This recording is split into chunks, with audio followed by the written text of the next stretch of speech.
Good morning. All good, thank you. So the Ireland team are rolling after a tricky first game against Scotland, but an excellent performance against Wales. Plenty for the coaching ticket to work on as well at the same time. It wasn't all one-way traffic, but what's your 2 games in report card looking like for the new coaching ticket? Yeah, I think after the first game, Jared, it was pretty difficult to say, what Andy Farrell was working on and what combinations he was looking at, and how this team had evolved. And I think that's so difficult for everybody to kind of judge Andy Farrell on one game. Now, after 2 games, I think personally, in my opinion, what I've seen is a little bit more of letting the guys go out and express themselves, giving the likes of Jordan Larmour, Stockdale, Conway responsibility, and just going out there and playing rugby and playing heads-up rugby at times. And it was brilliant to see. I think even in the Scotland game, Jordan Larmour made a lovely outside break, really hard work rate in the centre of the pitch, and put one of the wingers away. I can't remember who it was. But, when was the last time we seen Rob Kearney do that in a green jersey? And then he followed it up the following week against Wales when he said, give me the ball, I'm going to make something happen. Use his pace, use his ability, step back on the inside. And that's just what Ireland, for me, in my opinion, have been missing slightly over the last couple of years. But, I think, the ball is rolling now.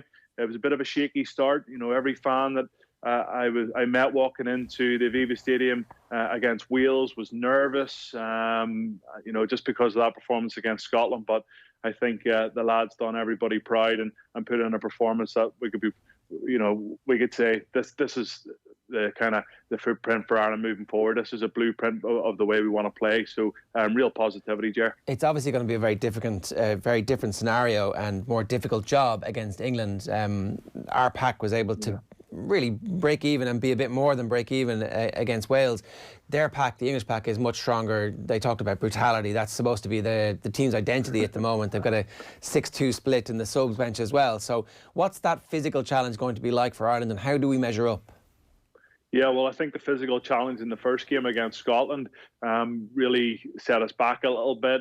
They starved us of good quality possession. They brought an intensity to that match that I think shocked Ireland a little bit. And that's something that they would have talked about in the lead up to that Wales game. And now even more so in a couple of weeks' time or 10 days' time coming into the English game. So, yeah, we all know what England are going to bring. Eddie Jones has talked his team up on several occasions. They've got the athletes. For me, I would personally like to see England play with a specialised number 8. I think Tom Curry, Underhill, Ludlam, it's all well and good running around and having 3 sevens on the pitch, but I think you need that ball carrying presence. And Billy Vunipola certainly missed. But you go to Twickenham. I've been there. The lads have been there, won a Grand Slam there. It is a tough place to go, and you know what you're going to get. So they're going to have to raise the physicality stakes. No more soak tackling. I think the average percentage of tackles at the weekend was just over 80% of tackles made. You're going to have to be up into the 90s if you're going to try and win a test match against England. What about Ireland's back row, Stephen? In Gordon Darcy's column this morning, he's saying Stander, who is best suited to blindside. Is that something that perhaps you could see happening and then getting Caelan Doris back into the team? I just don't know where all this is coming from, lads. CJ Stander, his best position is number 6. Again, walking out of the stadium after the Scotland game, everybody was going to me, I told you CJ Stander was best at number 6. I was like, hold on, guys. He played 76 minutes of the match at number 8. And he played 80 minutes at the weekend at number 8 in the 2 man of the match performances. So I don't know why everybody thinks that CJ's best position is number 8. Trust me, I played number 8 for many a year at underage level growing up, and I played 6 for most of my international career. There isn't that much difference. There really, really isn't. Holding slightly in the blind side when it comes to defensive plays, controlling the ball a little bit at number 8. Yes, you might jump slightly more in a line out, especially if you're somebody like Peter O'Mahony who has that great attribute to his game. But apart from that, you're still ball carrying, you're still making your tackles, and you're still leading from the front. And I think that's what all back rows have got to take into consideration. So I would probably disagree with Gordon Darcy on that one. And at the minute, if you have CJ Stander in your team, it's going to certainly help you. So I guess the question, I think they're trying to find a way to get Caelan Doris back in the team. You're not going to drop Stander, obviously, after the 2 performances. So essentially this becomes is Peter O'Mahony done enough to keep Caelan Doris off when Doris started the tournament as first choice in Andy Farrell's mind anyway against Scotland. So can you drop Peter O'Mahony for Caelan Doris for the England game? I tell you what, guys, I was thinking about this. I've been thinking about it a lot over the last couple of days, and I think if I had went slightly differently for Ireland in the last game, you could have said, Doris, no problem, let's bring him back in, let's move CJ back to number 6. That wouldn't upset things that much. But Pete played bloody well, and it's hard to change a winning team, especially a team that gave Wales a bit of a drumming, and the physicality and that enforcer that Pete brings. Maybe you need a character like that in the dressing room, not just on the pitch, but in the dressing room in the lead up to this big match against England, because we all know it's everything for England. If they don't win this, it's completely bust. Where Ireland, I think can take a bit more out of it. So for me, I think personally that Andy Farrell will go with Peter O'Mahony and have Doris on the bench. In terms of other young Leinster tyros who've been kind of struggling with injury recently, Ronan Kelleher was expected to start at hooker in the Six Nations. Rob Herring, though, like Peter O'Mahony, has done bloody well over the first couple of weeks. He holds on to that hooker jersey, doesn't he? Yeah, I think he does. I think he's been pretty good. The line-out's been exceptional in the first couple of games. I know there's been a couple of scrappy ones, about 100% there at the weekend. The scrum was a concern against Scotland, and I was asked the question a few times, how much difference does Rory Best make in there with his experience? We all know he can't button his shirt up because his neck is so bloody big. So, he definitely brings that raw strength when it comes to scrummaging. But I think Rob Herring has been superb.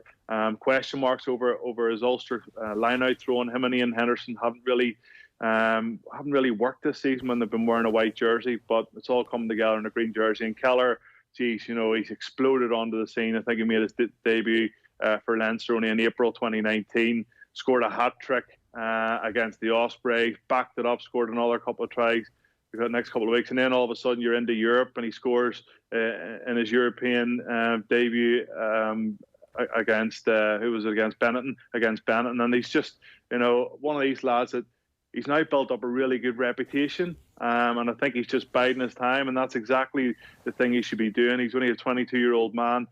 His chance will come, but he's certainly got all the talent. He's a physical athlete that I always love having in my team. But I tell you what, Rob Herring's playing some good rugby also. It's a great scenario for the Ireland coaching ticket at the moment to have two players, both of whom they can trust. And it's actually probably even better to give Herring a bit of rope here so that he can develop into somebody who is truly international class. And then all of a sudden you've got a proper competition.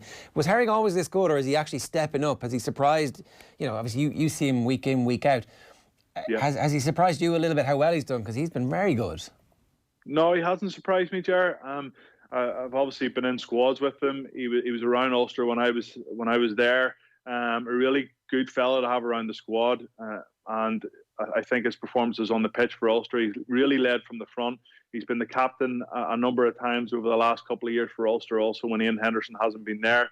I think Rory Best was obviously number one for so many years with Ireland, and I don't think there was ever somebody like Keller or somebody like Herring playing at the top of his game to ever challenge Rory. And now that, as you say there, Jerry, you have two guys who are battling it out, it's only going to bring the best out of each other.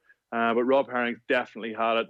The physicality he has around the pitch is superb, and I love watching him play.